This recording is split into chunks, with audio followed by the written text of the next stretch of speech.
Welcome, sir. So good to see you, especially in these times. Thank you, Mr. Holland. Good evening, members of the board. Thank you, Dr. Worsley, as well. So this evening, I wanted to cover a few topics relevant to vaccine operations in this health district, and then I'll cover two additional items that Dr. Worsley had mentioned. Next slide, please. So first, I want to provide an update on how eligible individuals are receiving vaccinations. I'll start by pointing out that VDH is allocating vaccines to localities on a proportional basis based on population. The state has been receiving around 130,000 doses per week, some of which are directed to special populations to facilitate access. The rest are directed to health districts. So the Chesterfield Health District has been receiving 4,525 vaccine doses per week since the week of January the 18th. As an organization, VDH has recommended that these allocations be directed as follows: 50% to vulnerable seniors, and then the remaining 50% to 1B essential workers. So district directors have the discretion to focus vaccination efforts at specific target population within each of these categories based on either higher morbidity and mortality risk due to age and underlying risk factors, or impact on critical service due to absenteeism due to illness. So I've indicated the specific populations we're currently vaccinating under each of these categories on the slide. We're hopeful that within the next few weeks, we'll be able to expand access to vaccines by adding more eligible populations. I should note that we're still offering vaccinations to individuals who fall into the 1A category, that's healthcare personnel. The demand from that group has significantly decreased over time. Since we're currently focusing our efforts on these two primary populations, I'll now talk about ways that we're providing vaccines to them. Next slide. So for the eligible seniors we're currently vaccinating, which includes those 75 and over, as well as those 65 and over with underlying health conditions, I've indicated on this slide the two primary ways we're providing vaccinations. I'd like to briefly cover each one of those and provide some updates. So the first one listed points of dispensing, or PODs, that abbreviation you've heard, I'm sure, are controlled vaccination events, controlled access vaccination events. And by access controlled, I mean that we're inviting eligible seniors from the pre-registration list to these events, which are not open to the general public.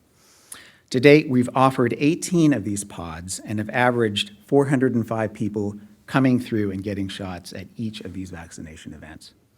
Our primary pod is located at the Chesterfield County Fairgrounds. For the past 2 weeks, we've had a pod operated by a community partner in Powhatan County. And last week, I'm happy to say we began a small but growing pod that's providing vaccine to elderly African American community members. So we're looking for other opportunities to reach out to specific populations who we know have much poorer outcomes due to COVID infection. Another way we're providing vaccines to eligible seniors is through pharmacy and medical provider partners who are willing to vaccinate on our behalf. So there are a couple of avenues through which these partnerships are operating. The first one I'll mention is through partnerships established by the health district as we reach out to pharmacies and providers who have already indicated their willingness to dispense vaccine by signing a provider agreement with the CDC, and that's something the CDC has been working on for some time now. We've located several who are willing to contact individuals from the district's pre-registration list and schedule them for vaccination appointments. We, in turn, arrange for these providers to get a supply of vaccines for that very purpose. There are also a growing number of federally allocated doses that are becoming available to district residents through federal pharmacy partnerships. So I'm sure you're aware of the CVS Walgreens effort to vaccinate individuals in long-term care facilities. Statewide, they've completed 100% of the first doses. They're nearing completion of second doses. VDH is working on a mechanism to provide vaccine to new nursing home admissions moving forward when this program completes its work, primarily through arrangements with local pharmacies. Another way federally allocated doses are reaching our seniors is through a growing list of retail pharmacies that are distributing these doses. So CVS statewide recently began receiving 26,000 doses a week. Again, that's statewide, and have been offering vaccination appointments through their online registration system in a small but growing number of their pharmacy locations in the state. There's one CVS pharmacy in Chesterfield County that's providing these doses to residents. Walmart is one of 7 additional pharmacies statewide that will be receiving federal doses this week. So that's a new addition, along with CVS, that will be administering doses from federal sources in this health district. Walmart, unlike CVS, will establish their own vaccination site that will be located away from the retail locations. They'll be using the district pre-registration list to set up vaccination appointments.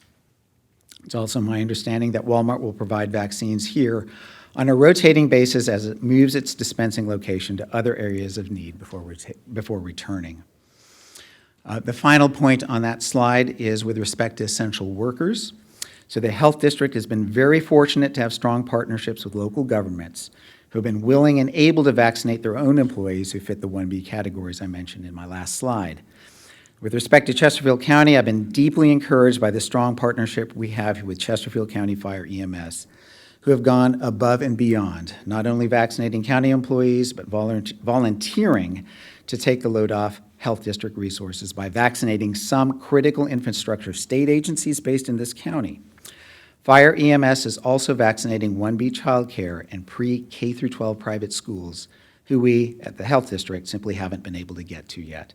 For all of this, I'm deeply grateful. Next slide, please. So I wanted to provide an update with some new resources. Dr. Worsley alluded to this in his presentation to help people sign up for a vaccine. So the Virginia COVID Information Center is a dedicated interagency effort to provide Virginia residents and workers with an integrated, comprehensive source of COVID-19 general information, which is in alignment with CDC, and to simplify vaccination pre-registration and scheduling services for all Virginia residents and workers. So the Virginia COVID Information Center is comprised of 2 parts listed on this slide. The State Call Center, which is available 7 days a week from 8 a.m. to 8 p.m. It has 750 live operators with the potential to expand that number, who are English, and there are Spanish-speaking operators as well. It offers a callback service in more than 100 other languages, and TTY services available to assist people who are deaf, hard of hearing, or speech impaired. The second portion of the information center is the state vaccination website. The website is listed on the slide. It provides information about the vaccine, and very importantly, it allows people to pre-register for the vaccine based on eligibility guidelines. It sends pre-registered individuals updates and notifies them when it's their turn to make an appointment. And it will have a check the list feature, which allows someone to confirm that they've been pre-registered. Finally, I want to cover 2 additional topics that have relevance that Dr. Worsley alluded to as well. First of which is with respect to second dose clinics. I know there's been a lot of frustration around second dose appointments at vaccination events the health district has held at the county fairgrounds. I want to mention the primary challenges have been basically twofold. First, the state scheduling software that we've been using has a flaw, making it very hard to schedule vaccination events dedicated to a specific population, like individuals who need a second dose on a specific date. Because it generates a registration link that is not unique to each registered individual, and the link can be shared. We found that the registration link gets shared very broadly, allowing folks seeking a first dose to flood these vaccination events intended for second dose registrants. So my team has to go and cancel first dose seekers from those clinics and contact every potential second dose candidate, one by one, to reschedule them for a second dose clinic. We then had to move to not using this registration link at all because of the problems it was causing, resulting in us using the very old-fashioned means of scheduling all of these clinics by direct email or telephonic contact. Sometimes this requires contacting individuals several times using different means to ensure they're able to get a second dose appointment. So sadly, this often means that we're not able to contact people we're trying to schedule with a lot of advance notice. Second, the inclement weather last week forced us to postpone 3 relatively large vaccination events at the county fairgrounds. All of these events have been rescheduled for this week. The challenge that I just described with scheduling were compounded because of this. There has been concern, obvious concern expressed by individuals who are approaching the date they should be receiving their second dose.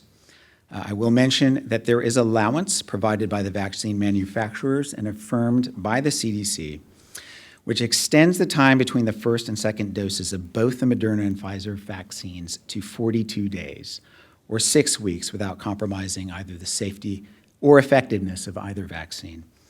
In other words, even though the currently recommended time frame between the first and second dose of Moderna is 28 days and 21 days for Pfizer, someone can wait up to 42 days between receiving the first and second dose of either vaccine without any negative consequence. So moving forward by way of solutions, we've been promised that the state will provide fixes to the software very soon. However, we're exploring other very viable options for repair as well.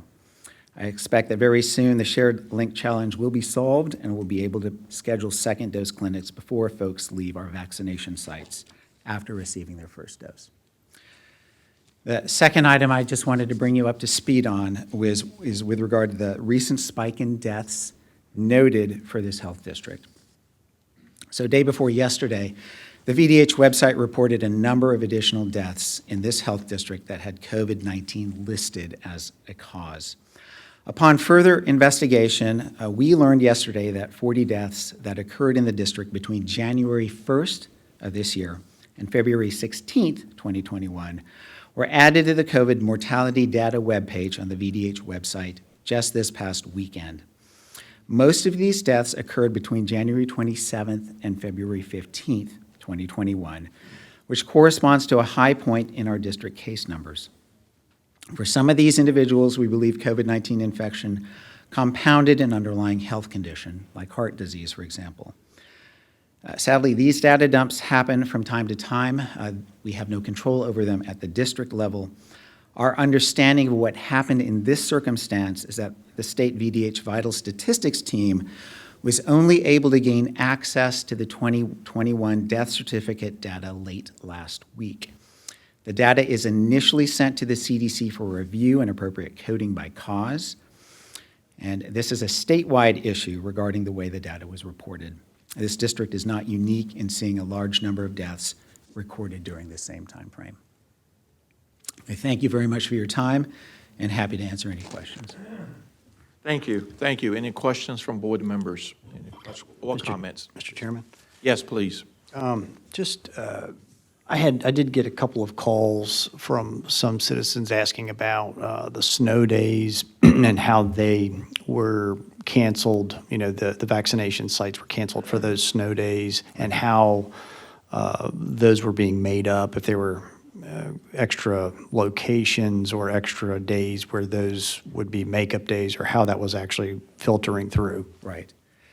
Yes, so we provided some public information relevant to that last week. But essentially our option, given that we have the fairgrounds site as our best opportunity to vaccinate, was to push those rescheduled dates into this week. And consequently having to reschedule some of the events that we have scheduled this week into next week to accommodate for that. And so just to follow up on that, then those folks should not worry about not having been contacted, because there's going to be a little bit of a delay built into the framework at this point. Is that right? That is true. And also, again, given the way that we are unfortunately having to contact individuals builds in a little less time for advance notice. So yes, they will be contacted directly. Thank you. Thank you, Mr. Chair. A couple questions. You said the CVS and Walmart, they are following the state registration or not? So CVS is, again, getting federally allocated doses. They are using their own registration system. But Walmart will use the state registration? Correct. Walmart is using names that we are providing pre-registered individuals from this health district. And we know that multiple citizens are registering in every place that they possibly can. Yes. How do we tie back those citizens that have received their first shot to the list of people that are waiting for the vaccine? Sure. I've had one person that I think hit the lottery because they received their first vaccine and then got 2 more notifications for their first vaccine, where everybody else has been waiting forever. So I'm just curious how all that works. That's a very good question, and that is going to be managed now at the state level.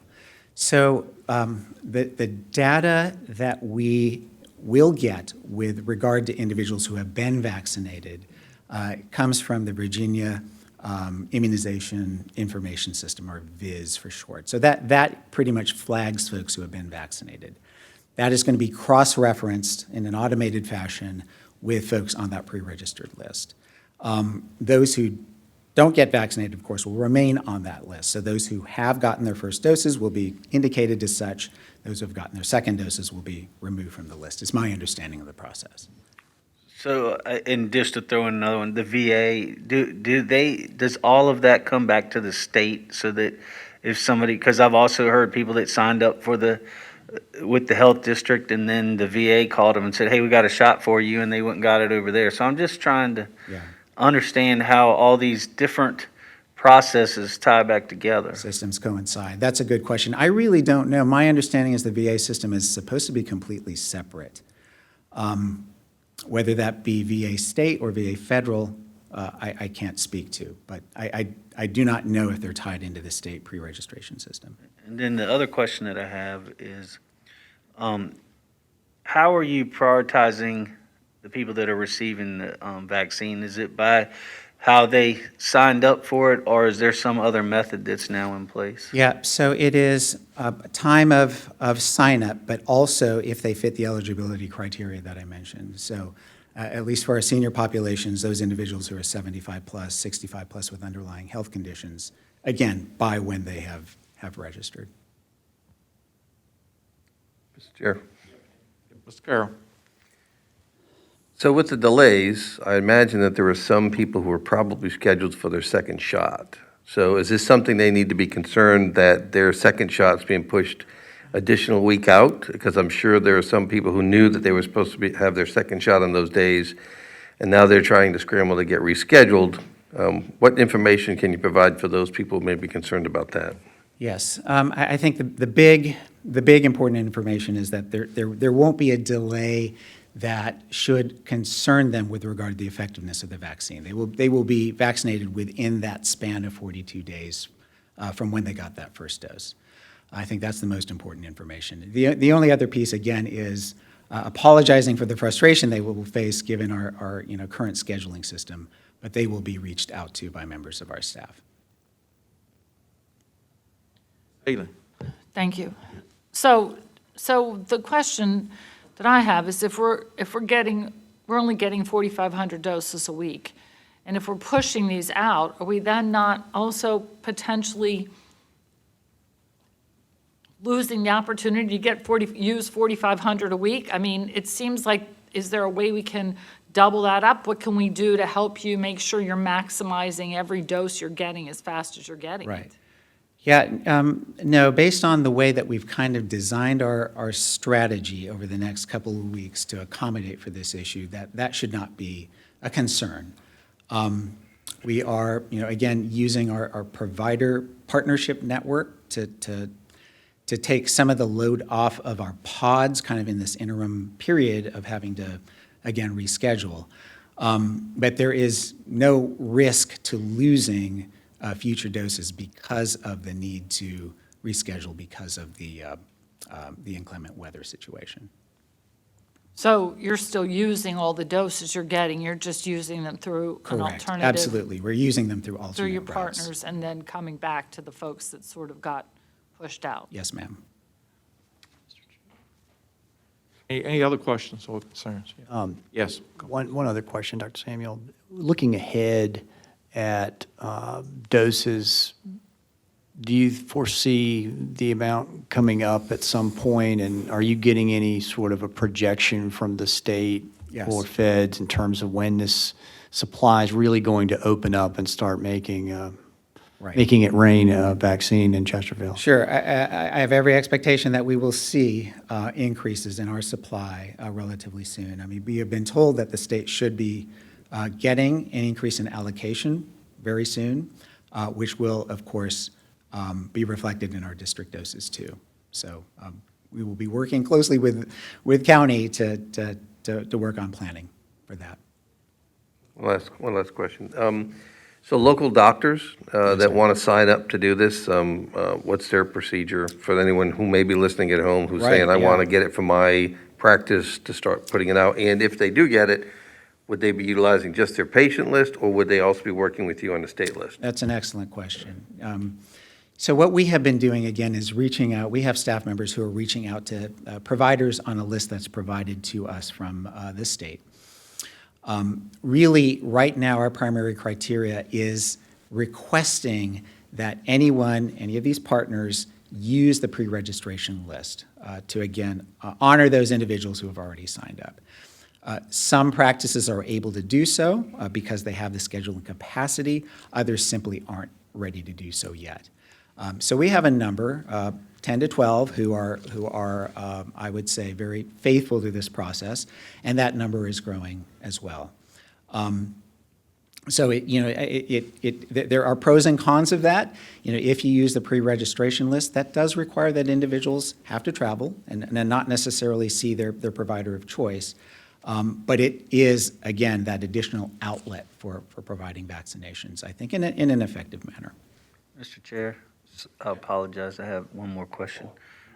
Based on the current list that we have registered and the amount of doses we're receiving right now, getting through the inclement weather, where do you see us being able to take care of all of the people that are in the system? Are we now within a month? Are we 2 months? Are we 3 months out? Let's set real good expectations. Where do we think we are right now to get through the whole list that we currently have? Right. Well, so the state pre-registration list, obviously, it's growing every day. So, based on the benchmark that we had when we submitted the number of individuals who pre-registered, we had incredible support from County IST to deduplicate that list, clean it up a lot. And my recollection is there were about 53,000 people on that list. And in addition to that, there were individuals from our call center. So we're talking, close to 60,000 is kind of the scratch estimate that I have on the top of my head. Since that time, since it's been taken over by the state, obviously, many, many more people have registered. I don't have a good firm number. But based on that, let's just say 60,000 estimate, given our current allocation, it would take some time, 2, 3, 4 months to get through that. But, again, I am optimistic that we will see more vaccine moving in, and we can then plan and work accordingly. Well, I'm not sure if it's in your software now, but it may be something to consider, is to add a drop-down box with the names of those medical providers, doctors' offices that are now said that they could provide the vaccines, so that when someone signs up, they can just hit the drop-down box, say, my primary care physician or office is this, and then perhaps that person could be directed directly to their primary care physician, and they could start taking care of some of the people off that list for you. Since you have to revamp the software while you're at it, and we're moving forward to where now the local care providers will be able to do this, it's just something to consider. Understood. Thank you. Excellent, thank you.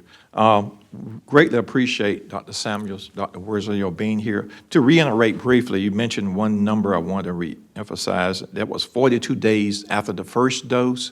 You have until 42 days to do the second dose. That's correct. And that's per CDC and, of course, state guidelines. That is correct. Excellent, excellent. Okay, very good. Now, you mentioned the population 1A, and also we're in 1B for sure. Right. When do you envision possibility of looking at 1C? Is that something that you've contemplated or Yeah, you're thinking about? absolutely. And again, I think with certainly the support we're getting from county. Good.